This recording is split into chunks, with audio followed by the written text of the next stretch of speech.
Ladies and gentlemen, welcome to episode 18 of the Yellow Card Podcast.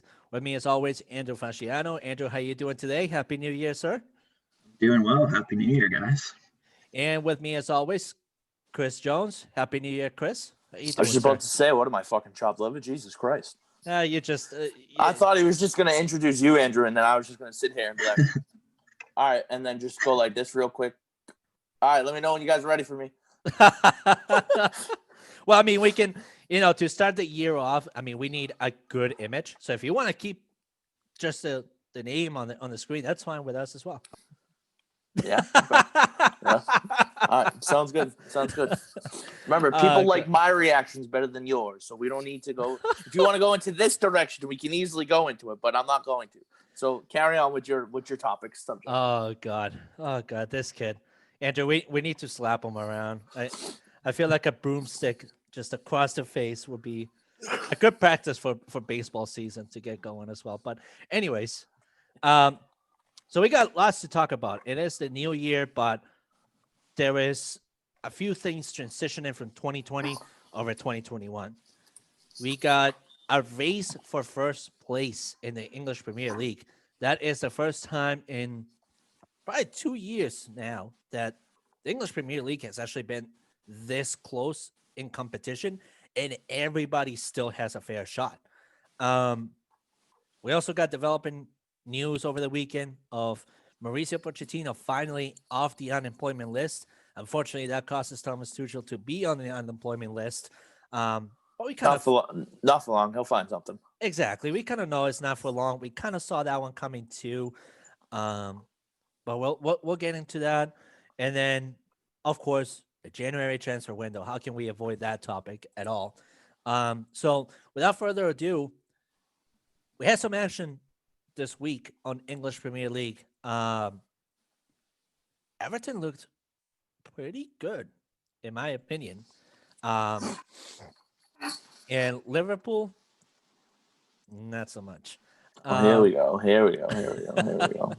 But I will say that the match between Manchester United and Aston Villa, we knew it was going to be a close-up, but this was like extremely close, like very equal, talented sides.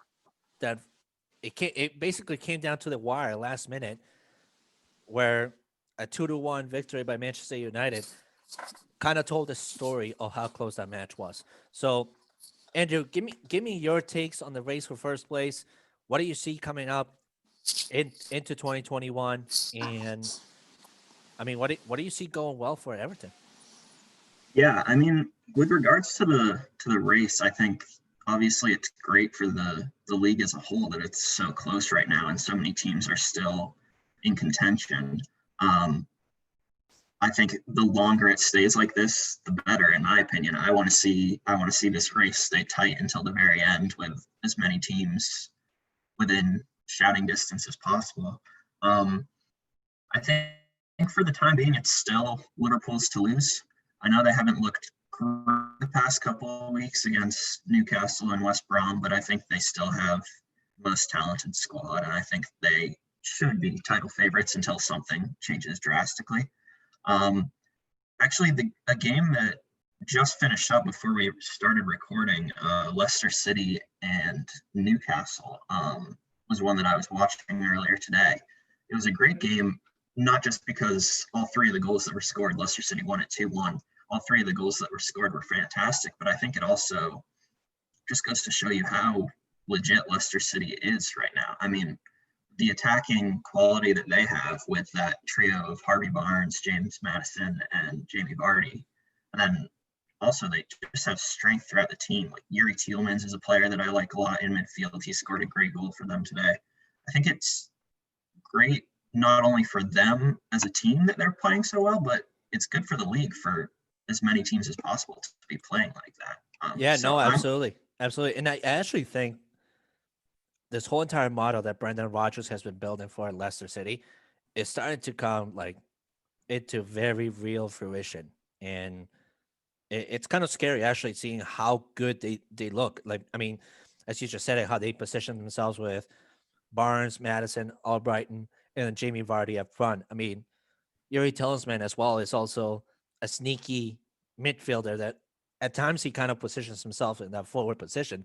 So you kind of can never really read what he's playing that day until Yeah, you see what he's playing that day.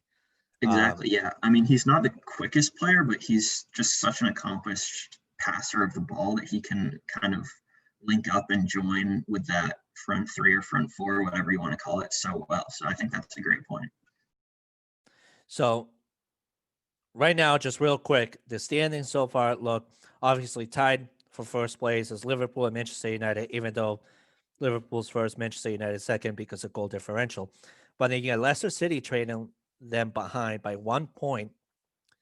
Tottenham with 29 points, tied for fourth place with Everton for 29 points as well.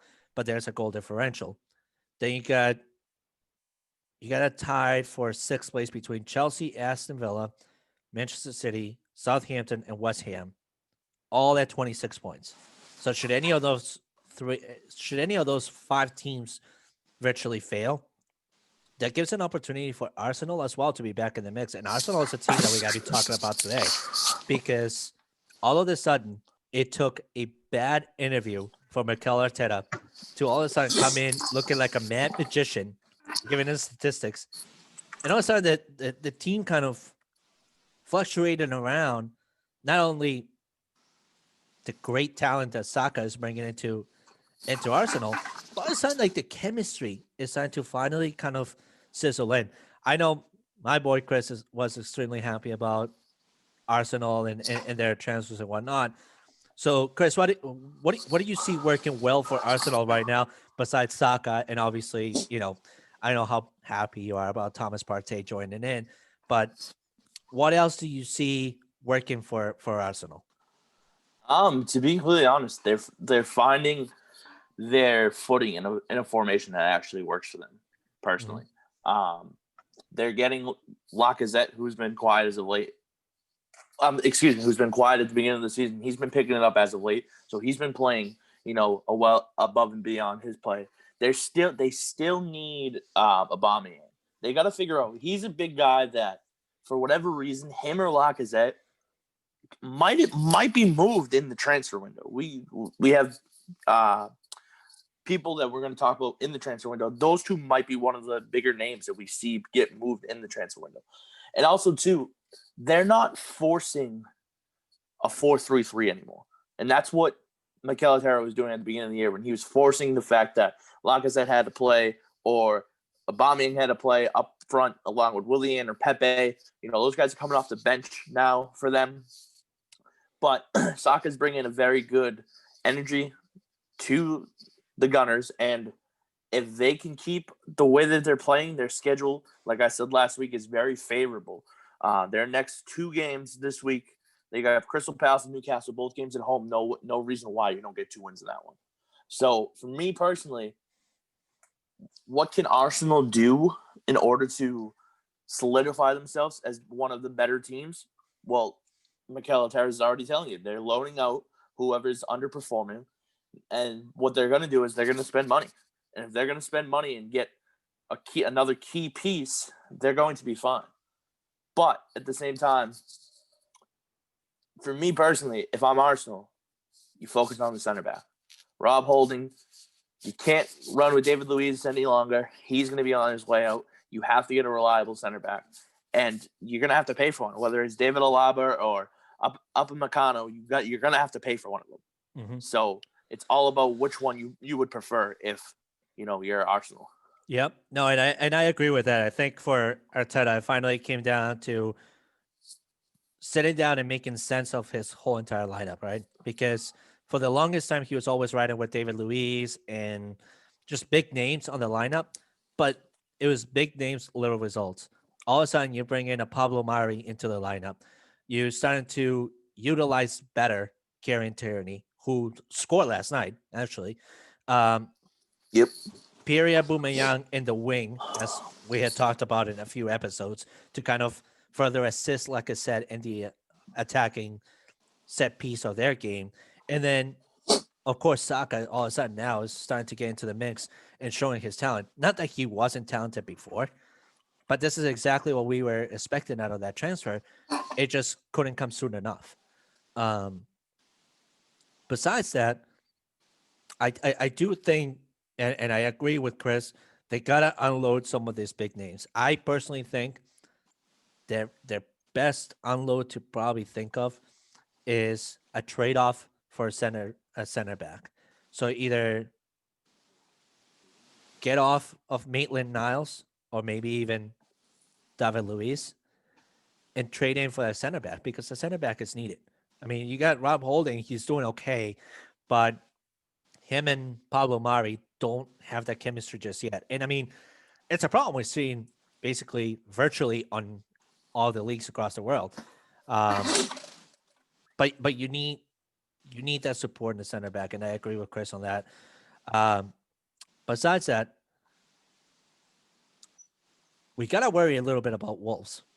All of a sudden now, they went from being this really complicated team that everybody kind of hate playing against because they were that middle of the table type of guys that were always the pest in between. It's possible that they're now looking at a relegation if they don't straighten things up. Do we see them relegating, or do we see them making big moves January transfer window so that they can kind of recuperate some ground that they've lost and maybe be in the mix for next year? I personally think they'll be all right. I don't see them getting relegated this season.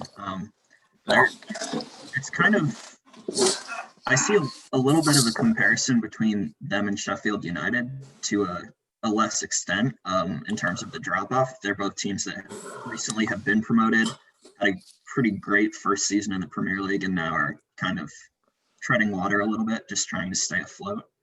Obviously, it's going a lot better for Wolves than Sheffield United right now. I'm not saying they're in the same position. But, yeah, I feel like they might be another team that need to sort out the defense a little bit. I watched some of their game against Brighton, which realistically, when you're 3-1 up against a team that's struggling in the relegation battle, those are games that you probably need to win if you want to try and evade the depths of mid-table and push up higher on, and they weren't able to do that. So I think their team, with Nuno Espirito Santos's connection, they have a ton of exciting attacking talent, and kind of in a similar way to Arsenal, I think they might be a team that would benefit from looking for defenders to shore things up a little bit in January. I mean, I think so. Real quick, to go on the Sheffield United comparison, for Sheffield United, they're the first team ever in the English Premier League history to not have a win in their first 17 games of the season. So, legitimately, the fact that they only have 2 points in 17 games, they're going to get relegated.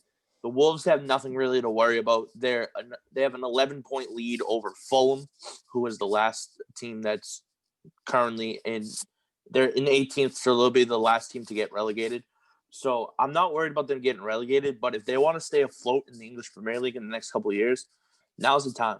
Their big loss, and that they still haven't recovered from, is when they gave up Diego Jota to Liverpool. The second that they let him go, Raul Jimenez has no one to connect with. He has no one to help him up front. This team is struggling offensively. They have a -6 goal differential. They're 6-4-7. They need to make a big move. I do agree with Andrew. They do need some center back help 100%. But they also need an extra attacker up front. I personally think they need actually a set piece maker, kind of like a Bruno Fernandes in the mix-up, because while they have Adama and they have Neto and Ferreira, they don't have somebody that can actually create that kind of chemistry in the middle and that can create a different game that speaks their language better. I agree with what Chris had to say about Diogo Jota, like being let go from Wolves and moving on to Liverpool. But Diogo Jota was kind of that creative piece. He was a forward, but often you would see him playing in the middle, creating an attack that would set Raul Jimenez for success. You don't have that for Wolves. You have Fabio Silva, who is kind of like a Band-Aid over the Raul Jimenez absence right now, but he's not the peacemaker right now. He's not They made him out to be the next Joao Felix, and that is such an overstatement at this point. For me, I think if they were to do the following, and I know we're gonna get about the January transfer window shortly, but I think if they were to actually go after somebody like Diego Costa, who would actually make sense for their offensive game, and set back Fabio Silva into that piece making thing, then they have a different style of play. They might be in a better picture at that point. I personally do worry about Wolves because they continue to just tie a game or lose the last second. It eventually catches up to you, and you could be in the bottom 3 relegated. So, But again, I also understand where you're coming from. But at the same time, if you look at the bottom 3 even the bottom 5 teams, you're still saying Wolves overall is better than all those teams, and if they were to match up, the sure. Wolves would beat them. So I don't see the relegation being a problem. But in order to stay afloat and to get better, you need to make moves now. Like now, because understandably, you don't have your top goal scorer in Raul Jimenez, but you need to be able to develop or even acquire pieces to make it so when he comes back, he wants to stay. You know what I mean? You got to try and keep him afloat as well. Absolutely. No, absolutely. I think one team in the EPL that we really need to discuss is Chelsea. Is it Chelsea or is it Aston Villa? No, it's Chelsea right now. Okay. We have to talk about Chelsea because Chelsea, the struggles is real for Chelsea. I think they're in their last 5. They're what? 1-3 in the last 5 EPL games. They gotta fix it. Frank Lampard is doing such a poor job at finding a lineup that works for him. So like their lineup today, they're playing Man City 4-3-3, perfect. But you pay all this money for Kai Havertz, find a spot for him. They haven't found one single spot for him. No matter where it is in the lineup, he hasn't fit in not once. You got their 3 up front today. They're going Ziyech, they're going Werner, and they're going Pulisic. And they can't find a spot for Kai Havertz. That's their big issue. And they have so much talent up front. You gotta get some help in the back. You got to move on from Kepa. He's going to be the name that you move in the transfer window. He's costing you way too much money to not be playing. And Eduardo Mendy, as of late, has been struggling for them. And when he first came in, he was, like no one could score on him. Now everybody's scoring on him. So what do they have to do, in your opinion, in order to, get back to their dominant ways that they had at the beginning of the season? You can go first, Andrew. Yeah, I mean, I think you've kind of hit the nail on the head here, Chris. I think it's not – they added so many pieces in the offseason. I think it's less about maybe adding additional pieces as it is just kind of figuring out an identity that works and figuring out how to get all your best players on the field working together at the same time. And I think that's kind of – I mean, if you bring in – I don't know exactly how many players they bought in the offseason, but it was a significant number of big pieces that they brought in. I think when you do that, you kind of have to expect some growing pains as you try and figure out what your best lineup is and how those pieces that you're bringing in work together. So I think it's not quite all hands on deck emergency for Chelsea at this point. Like they still are 3 points out of the Champions League spot or something like that. Yeah, they're on 26 points, 3 points behind Tottenham in 4th. So it's far from being in real trouble at this point, I would say. But at the same time, I think with the amount of talent they have, like you said, Chris, they would want to be getting better results than they have in the last little stretch. So I think it's a matter of Lampard figuring out what he wants to do and figuring out what that identity and formation is that best incorporates those pieces that they've already brought in. And also, too, when they go back to the Champions League, they have a tough draw. They're playing Atletico Madrid. So they literally need to figure out their true identity because after today, they play Man City.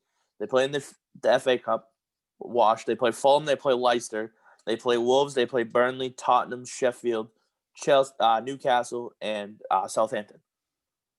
If you're going into the Champions League and you're not in the top 4, at least, if you're Chelsea, you have to sit there and look and say, okay, what are we doing that we can't get into the top 4 right now? What are the inconsistencies that we can address that we can't get this done right now? So I think for Chelsea, it's not a matter of bringing a new person in.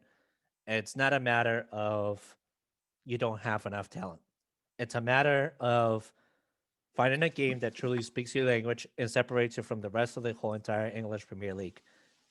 What Lampard has on his hands is a perfect setup for what Real Madrid had back in the 2000s in the Galacticos era, where they were playing a 4-4-2 formation in which they utilized all their strengths. This is perfect for Lampard right now. A 4-4-2 formation for Lampard, where he's bringing Kovacic, Conte, Mount, and he's bringing Kai Havertz in the middle to create the game for Timo Werner and Christian Pulisic up front. That sets them apart because Christian Pulisic and Kai Havertz can trade back and forth in that position, whether it's a winger or whether it's a center midfielder. And that will distract the rest of the English Premier League because they will never know, okay, I'm defending Christian Pulisic at this time, but now I'm having to deal with a faster Kai Havertz, or I'm having to contain Christian Pulisic up front, but I don't know what to do with Kai Havertz in the wing, or I don't know what to do with Kai Havertz in the middle because Conte is fast and streaky, so is Mason Mount, so is Kovacic. At this point, you should be utilizing these tools to the best of your advantages, and that's not what Lampard is doing. He like that formation for today, a 4-3-3 versus a 4-2-3-1. If that doesn't speak to you defensive game, I don't know what else does. Because that 4-2-3-1, what they're looking to do is attack the wings. And if the wings don't succeed, then you have a 4-5-1 where your midfield is far more powerful than a 4-3-3. They have no problem leaving the defense alone, dealing with 3, because that defense in itself will control those 3 any day. Any day of the week, they'll be having to control them. So at this point, Lampard is what the British call in these days a busy idiot. He's trying to figure out a game plan, but he's too busy setting himself a failure and being his own worst obstacle in the whole entire time. I think, listen, Chelsea had one of the best transfer windows of all time in the previous transfer window. How do you not utilize all of your advantages right now? You have Oliver Giroud, you have Abraham, you have oh good God. Talking about Callum Hudson-Odoi. Yeah, Callum Hudson-Odoi. Yep, you got let's see. I mean Mason Mount as well. He's a developing superstar for that team. How do you not utilize him better? Well, the thing is, he tries to go such a central midfield, when in reality you got to play Mason Mount in at his natural position, which is cam. That's the thing. So if you're gonna do a 4-3-3, you put Mount in the middle, but it's a 4-3-3, an attacking 4-3-3, and you have Conte and Kovacic or Jorginho or whoever as your defensive midfield, and he's just not doing that, and it's a struggle to watch, unfortunately. Even if Lampard came out today with a 4-1-3-2, that will make far more sense because now you're playing 100%. Now you're playing a containing game in the middle, right? But you're also playing an offensive game as well, where you're creating set pieces. 4-3-3, that's just putting a band-aid to what you know it's going to be a demolishing day for you. Speaking of managers who are spoiled for choice with attacking talent, should we get into Pochettino at PSG now? We need to. We absolutely need to, and I'm glad you're bringing that up because I'm personally very happy for Pochettino. I think what happened to him at Tottenham was an easy way out. Tottenham knew that they couldn't offer him a better contract, and so in between negotiations, Pochettino knew that he was on his way out in the last year of the contract, anyways. So he was like, you know what? I don't care. Fire me, do whatever you want. I'll find a job somewhere else. I'm young. I'm one of the biggest prospects coming up for the next generation of coaches in this world. I got nothing to lose. And there's nothing more dangerous than a man that's got nothing to lose, especially in the game of soccer. So for Pochettino to finally basically have a year to kind of redo himself, rethink his strategies and whatever, and now land at a team that he's got superstars building, this might be his stage where he could be the next Pep Guardiola, in my opinion.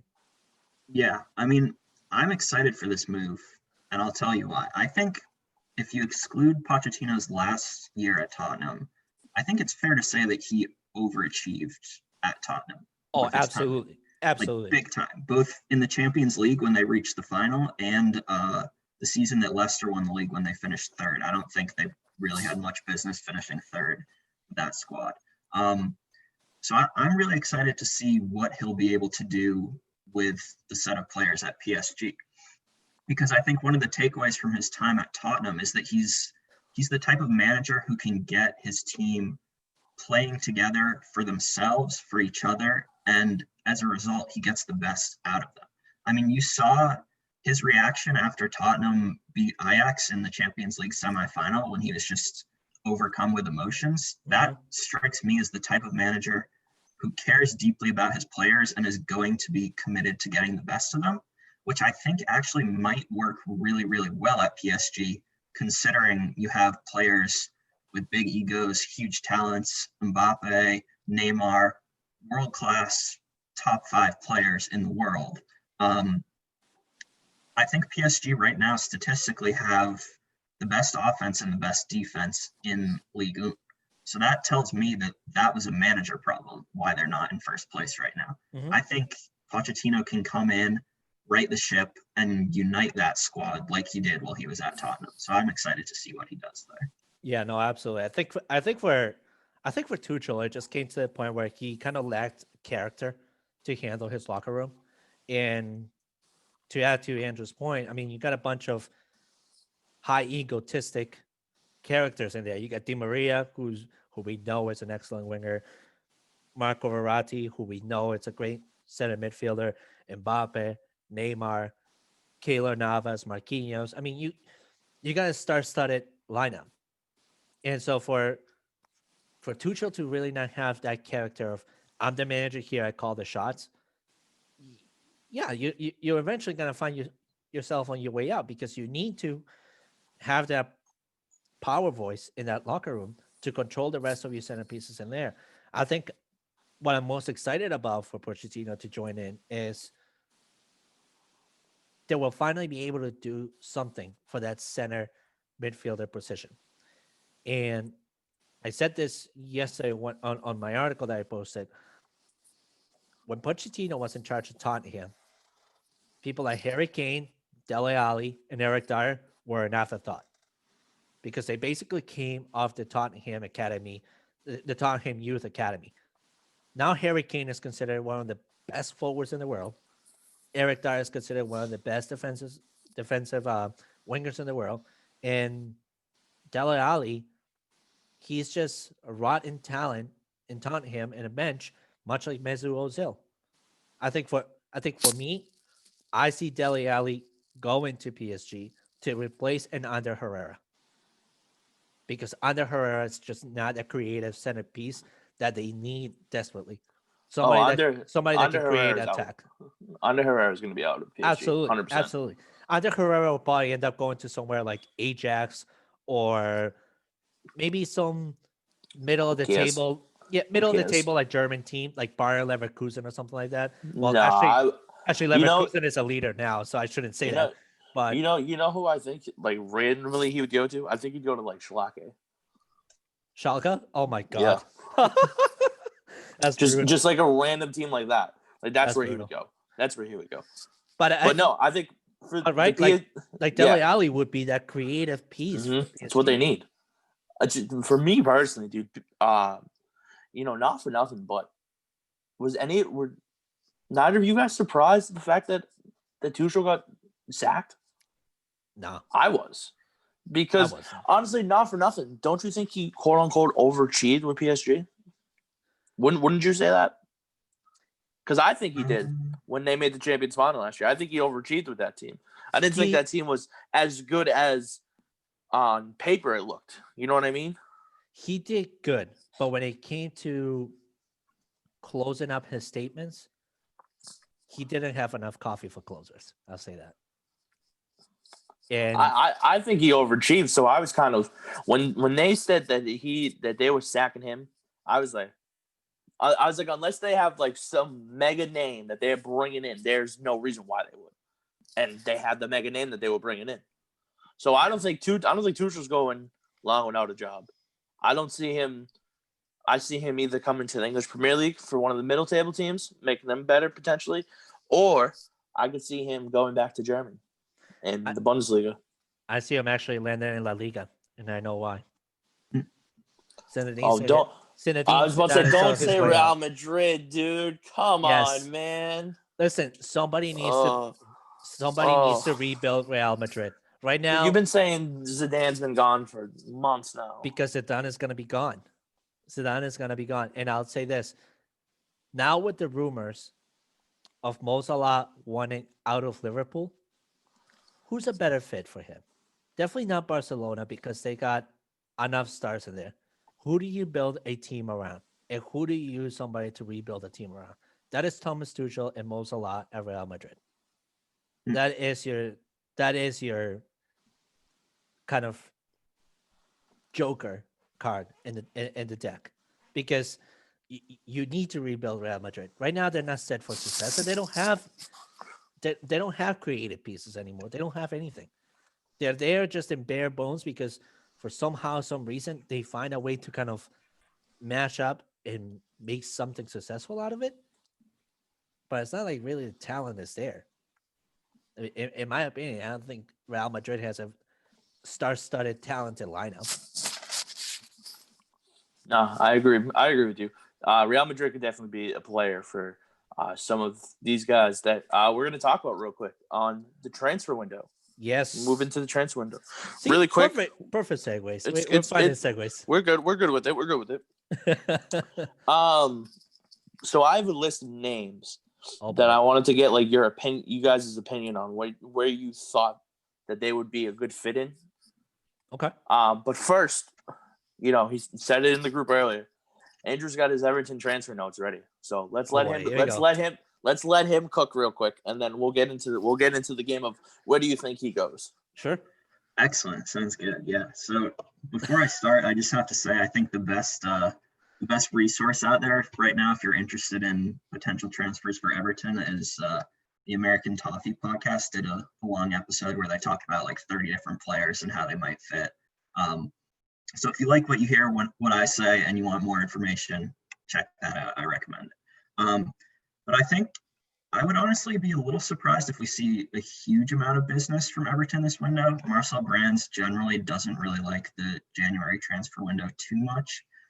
So I could see maybe 2 or 3 players coming in, maybe a loan deal at some point, and maybe a player or 2 going out the other way as well. I've picked a couple positions that I think are kind of areas of need in the Everton squad currently. And I'll just go through them and say what I think about what might happen in each one, I guess. So starting at the back with the goalkeeper, obviously Jordan Pickford has been a big story this season, not always for the right reasons. They brought in Robin Olsen on loan. There's been rumors about trying to make that deal permanent from Roma. There's also been rumors about Everton offering Rui Silva, who's a Portuguese keeper for Granada right now, a contract. I think his contract expires at the end of the season, so he could potentially join on a free deal in the summer. That sounds pretty exciting to me. I don't know if that's true or not, but it sounds like that would be Silva coming in to be the number 1 and then maybe trying to offload Pickford. I don't know. I like Jordan Pickford more than a lot of Everton fans do. I think when he's at his best, he's a very solid keeper. He is prone to make mistakes, but that's a decision for Ancelotti and Brands to figure out what direction they want to go for sure. The next position I would say is right back. It seems that John Joe Kenny is not part of Ancelotti's plans at all. He's been playing Mason Holgate at right back instead of him when Coleman was hurt. So it seems like he might be a likely name to leave, whether Xhaka wants him after the loan deal where he was last season, I don't know.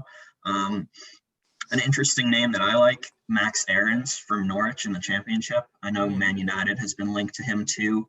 One thing is Norwich, I think, is leading the Championship right now, and he's a key part of their team. So I think they might ask for more money than Everton is able to spend on a right back right now, considering financial fair play and COVID losses and all that.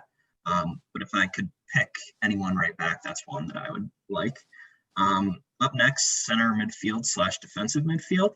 So the most conclusive rumor that I've heard so far is Sami Khedira, which wouldn't have been my first choice, but it seemed like every player that Ancelotti has brought in because he's worked with him before has worked out really well so far, both Alan and James Rodriguez. So he obviously knows what he's doing. It sounds like they might offer him an 18-month contract, which wouldn't be committing a huge amount of money to him. So I like that. He brings a lot of experience. Chris, I'm sure you've seen him win the title the past however many seasons at Juventus. He's a good player still. It's just not doing anything. He's just not doing anything at Juventus. So it would be a good move for him because he would actually be playing finally. Mm-hmm. Yeah. in like a key role rather than the rotational piece. He also won the World Cup in 2014, so not every day that you get to have a World Cup winner in your team. Striker up next. Sorry, no, I was laughing. I was about to make a comment about Colombia not winning that year, but it's fine. James Rodriguez, star of the tournament that year.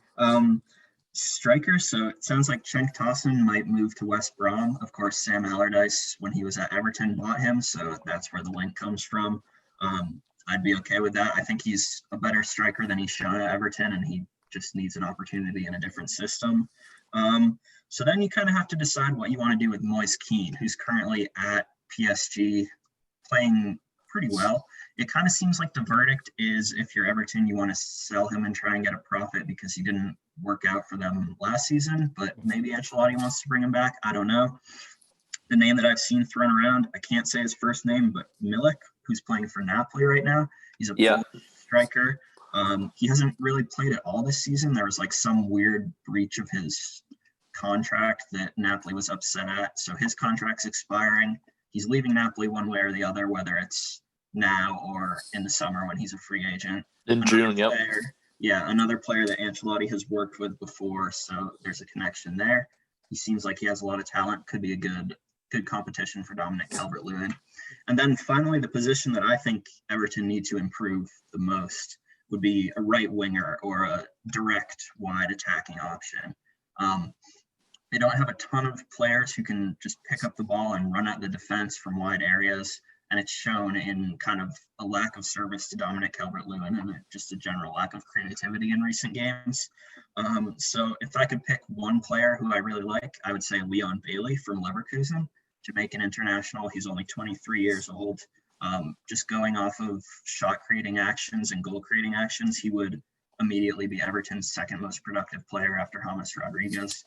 So that would be a big move. I think probably after the season he's had, it might not be too likely. This is a transfer that probably, if it was going to happen for Everton, it maybe would have had to happen last summer. I think he's done a lot to raise his profile this season. Another name that we've talked about before, Daniel James at Man United.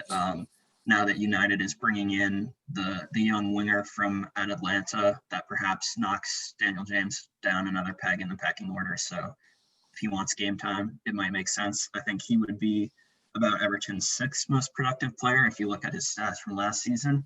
Obviously, he hasn't been as good this season, but if he could return to that form, he would be a nice addition, I think. And I think that's pretty much it for areas that I see and potential targets. Nice, well, we like that. Yeah, very in depth. All right, so we're gonna play a game of does he stay or does he go? So basically, I have 23 names. Yeah, it's a lot of names. And basically, I want you to tell me if you think they're gonna stay or you think they're gonna go. And if they talk about one give me a prediction. of attention.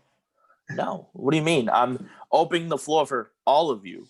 So it's not just me. I want all of us to do it as a team. This is what we do. It's a team building exercise.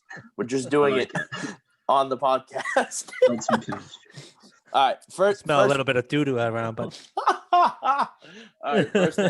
First name. Mesut Ozil. Andrew, do you think he stays or do you think he goes? And if he goes, where does he go? I hope for his sake that he goes. He's too talented to be wasting away on the bench at Arsenal.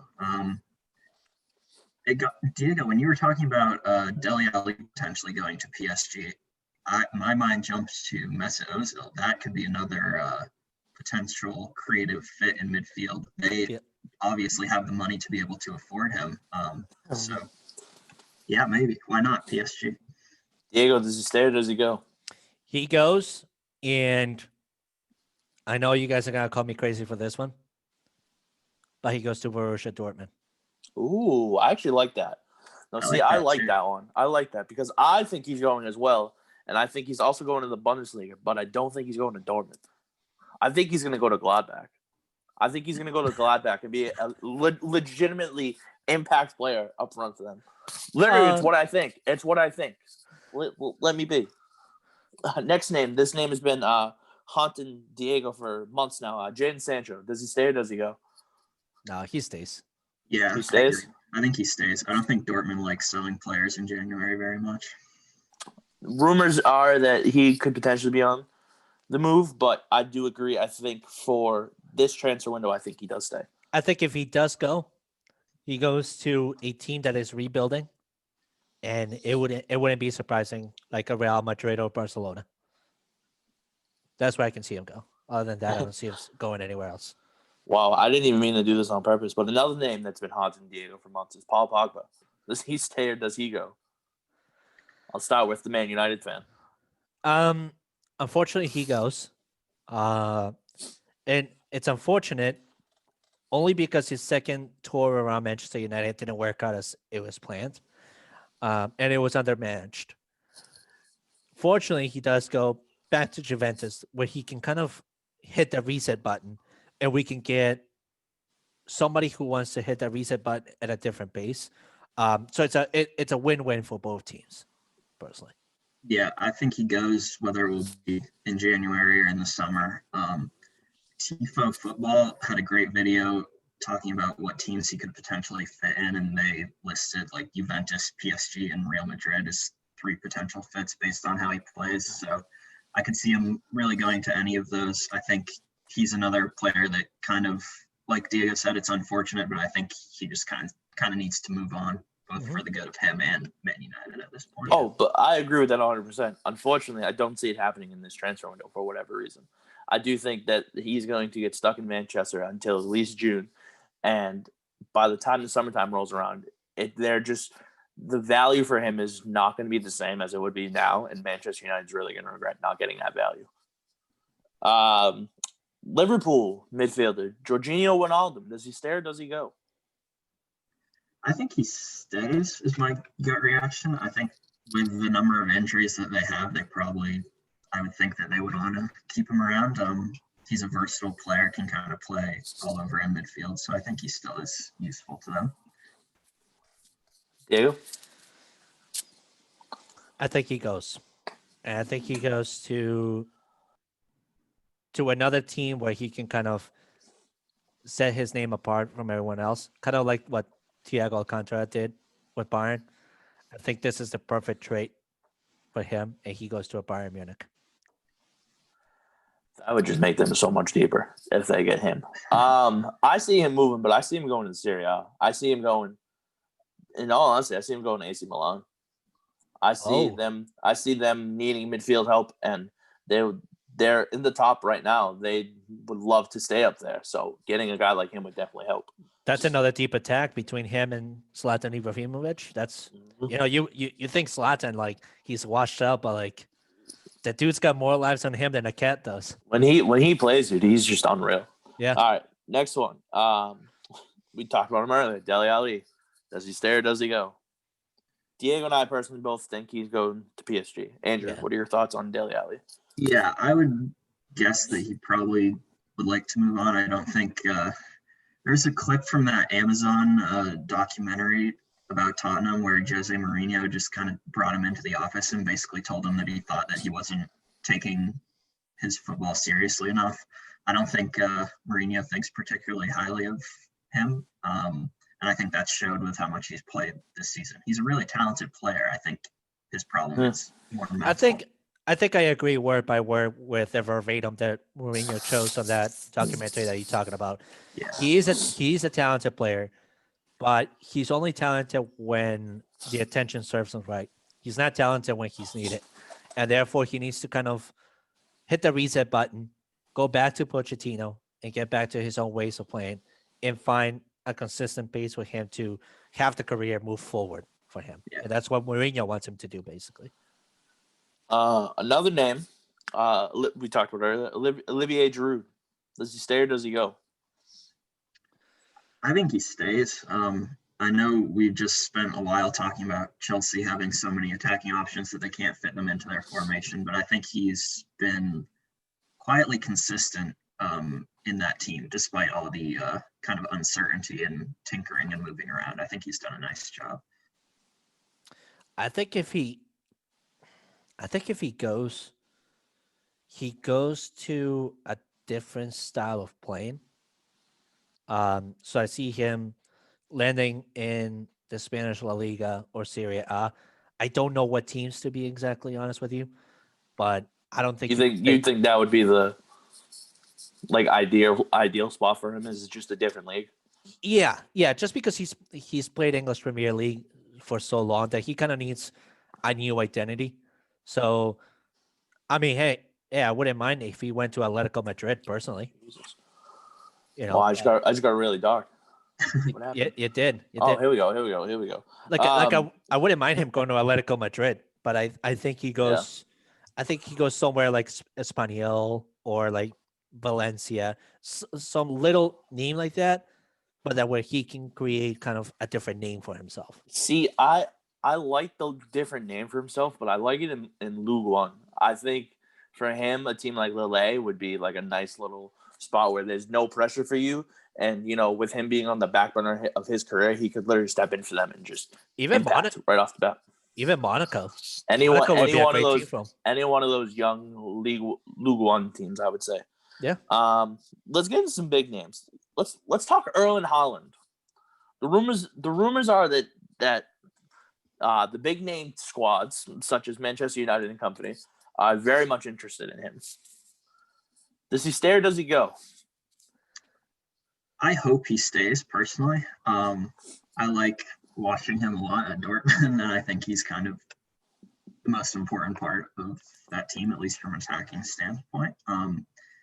Like I said earlier, I think Dortmund, if possible, usually tries to avoid selling players in January. I think in the past they've done deals where the team has come in and bought their player, but then they've loaned them right back for the end of the season. So maybe they would do something like that if they thought it was beneficial. But I mean, especially considering that he's still kind of working on coming back from injury, I feel like he has maybe a bit too much going on at the moment to move elsewhere. Diego? I unfortunately think otherwise. I think Dortmund is scared of the fact that he has an injury, and therefore the depreciation of his value is going to drop tremendously. So I think for Dortmund, it's more of a business transaction, kind of balance of the book transaction. Fortunately. and therefore he goes to somewhere like Real Madrid, where he can ease his way into playing again like he was, but doesn't have to be as physical. See, I think he's coming to the English Premier League. And I think he's coming to Manchester. Just City. Him in Manchester City, I think, would just be out. Be a great spot for Manchester City, so connection is there. Mm-hmm. Poor Diego would hate every second of that if Manchester City got him. Actually, no, I wouldn't. I'm all for a highly competitive English Premier League. That's why I'm loving the version of this year. It's just there's so much talent overall. Speaking of a guy that's been, linked to the Premier League, what about Diot up in Meccano? Does he stay or does he go? Oh, he goes. Where's he going? Give me. Where's he going? I think he goes somewhere like either Liverpool, who desperately needs a center back, or it wouldn't surprise me either if he goes to a Tottenham, actually. Oh, see, I'm thinking the London area, but I'm thinking Arsenal. I've been saying that I said it earlier in the year, or I should say last year when the season started, that he was definitely a guy that should be on Arsenal's transfer target, and I'm going to stick with it. I think he goes to Arsenal. Okay. Yeah, I think that makes sense. If he's moving, I would guess he's going to the Premier League. And I think Arsenal is, as we talked about, is a team that needs someone like him. So I think that would make sense.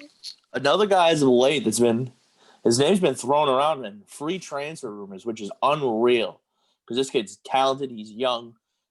Gianluigi Donnarumma. Does he stay or does he go from AC Milan? I think he stays. I think for the first time in quite a while, AC Milan is really building something to get excited about. So I feel like if he was going to leave, maybe that window has sort of closed. They're contending for Serie A. They're going to be, I think, a force in the Champions League going forward if they continue building in the right direction, especially with Pirlo, like such a young, exciting manager. I feel like the vision is just starting to be implemented. And if I were him, I wouldn't want to leave right now. You? You guys are going to hate me for saying this, but he goes. And he goes to a team that desperately needs an actual goalkeeper. The Manchester United Red Devils. No. No, we have Dean Henderson. That could be our solution. But personally, he's getting moved too. Just wait. Yeah, he could. But personally, Donnarumma ends in Real Madrid. Oh. Well, I realized right after I said it that Pirlo manages Juventus, not AC Milan. So maybe he does leave. We were just gonna ignore it. It's fine. Don't worry about it. Low key, I could see a nice little swap here with Gianluigi Donnarumma. You know who for? Dean Henderson. Kepa in Chelsea. That's actually not a bad move. It's a weird one, but if they can make it work, the swap, that way you take the pressure off Mendy, who's already given up 2 goals in the game that's currently going on live and 33 minutes in. Wouldn't be a bad little spot for Chelsea to be in. But it'll be another battle for the number 1 spot, much like Manchester United had to deal with at the beginning of the season. And I'm not sure that is a healthy move for Chelsea, especially with Edouard Mendy just finally starting to find his rhythm. Even though his performance has dropped, it's difficult because now he knows what his competition is like, so he knows where he needs to improve. Here comes a Donnarumma guy that's used to being the number 1 starter. Mm-hmm. It's gotta be. Also, too, I wouldn't be surprised if he stays in Serie A, but he goes to one of like the other top teams. Yeah, like I wouldn't be surprised if Juventus just moves on from Schnesi and gets Donnarumma as their guy for the future. You think Juventus is gonna move away from Chesney? I said I wouldn't be surprised. I hope they don't do it, but I wouldn't be surprised if they move on from him. That'd be silly. I agree with you 100%. But again, I wouldn't be surprised. Yeah. Because it's Juventus and we don't like good things. I mean, Real Madrid for some reason thought that Keylor Navas was underperforming, and so they needed to bring Thibaut Courtois. Speaking of, let's talk this goaltender name that's been getting tossed around since you boys got hired at PSG. Hugo Lloris. Is he staying in Tottenham or is he going? I don't know. Yeah, I would say stays, but I haven't really heard too much about that in all honesty. It's just getting thrown around that the fact that guys like Pochettino would want to bring some of the guys from Tottenham, so guys like Dele Alli and Hugo Lloris are already like getting thrown out as names potentially. I think he stays at least until June, depending on how Tottenham looks. I think I'm gonna throw a wrench in here. Throw a curveball. I want it. We're all for curveballs here because hey, what if it's right? And we look back on this episode and we go, "Wow, Diego said he was throwing a curveball, but he was right all along."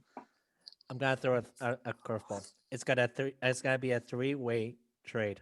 Oh, okay. Listen, Diego, I'm gonna tell you right United. Now. All right. No, I already hate it. No, hang on. It's gonna be involved between Manchester United, Bayer Leverkusen, and Tottenham. Lloris comes to Manchester United. De Gea goes to Bayer Leverkusen, where they desperately need a goalie, and Leverkusen moves on from their mid piece, where Tottenham can benefit from. Oh, I actually like that. That's that. If for whatever reason that three-way move works, God bless you. That's all I'm gonna say. All right. Diego's mentioned this guy plenty of times. Isco. He's staying in Real Madrid. Is he going? No, he goes. He goes. He goes. His relationship with Zidane is so burnt at this point that there is no going back. It's the same case scenario as James Rodriguez, where he desperately needed a move. I've been saying that he belongs at Everton just because Carlo Ancelotti was able to really boost his game personally. But I also wouldn't hate it if he goes to a PSG and tries a new regime with Pochettino. That's my two landing spots for him. I think he goes, but I have no idea where he goes. I think for whatever reason he ends in like the Serie A. Oh, personally, I just don't know where. Napoli. Yeah, honestly, that was the first name that just popped in my head. But yeah. I could see him going to another La Liga team like a Valencia or someone like that. I think if the Sami Khedira rumors are true, I wouldn't expect Everton to get both of them in one window. Yeah. So yeah, but I think he probably does leave.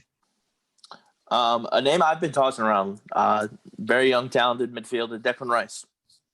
Is he staying in West Ham or is he leaving? I think he'll stay at least until the summer. I feel like the destination that I've seen that seems most likely is maybe Chelsea, and I'm not so sure that that's something that they want to do right now, is add another piece to when they're still trying to figure out everyone that they just brought on board. But yeah, I think he stays. Diego? I agree with Andrew. I think he stays until the summer. But if I was Declan Rice and I really want to move away from West Ham because I don't think my talent is being deeply analyzed, I would strongly consider moving somewhere like Bayern Munich, maybe even Dortmund. Wouldn't be opposed to considering AC Milan or Juventus. Top names, top category names, because you are a development talent. The last thing you want to do is move from West Ham to something like Wolves. That's just a silly move, you know? I think if he was to move, I think he'd stay in the Premier League. I think a team like Man City would be crazy not to try and get him. I think he'd be a big help to their center defensive mid, which I think they kind of low-key still need a little help with. But other than that, I don't see him leaving. Yeah. Personally. I'm just going to rattle off a couple of big names that have popped up as of late. We can just kind of touch upon this real quick. Stay or go. Sergio Ramos goes. Stay, I say. I'm gonna say he stays at least until the summer. Sergio Aguero stays or goes. Stays.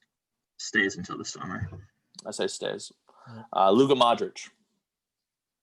Stays, I think. Oh. His contract expiring in June. In June, yeah. I think he goes.